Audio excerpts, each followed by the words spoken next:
Și de ce ne iei din brațe zilele când eram întregi? Cum într-un singur an transformi un copil într-un om cu alt plan?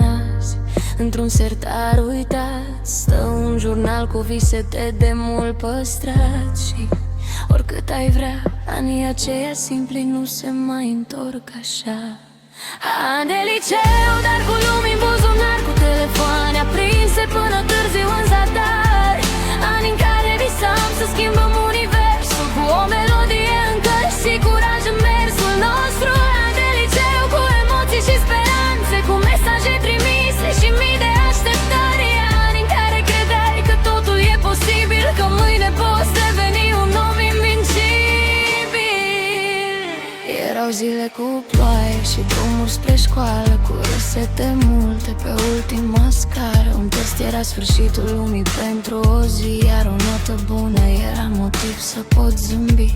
Azi avem poze cu amintiri salvate, mii de conversații rămase arhivate. Dar nimic nu compară o seară de vară, când prietenii erau toată lumea de afară. Timp mai încetinește puțin, lasă-ne să mai fim copii, înainte să ne ceri răspunsuri.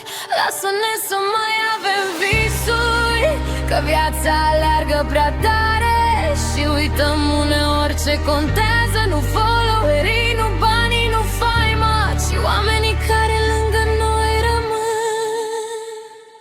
Ani de liceu, început de poveste, cu inimi curate și planuri mărețe, cu prima iubire, cu prima durere, cu primul moment când simți că lumea te cere. Ani de liceu, o fotografie vie, un capitol scris cu emoții și magie. Chiar dacă timpul le poartă departe, rămân acei ani ascunși undeva în noi. Timp, nu te opri, dar lasă-ne măcar amintirile, fiindcă unii ani nu dispar niciodată, doar se mută din viață.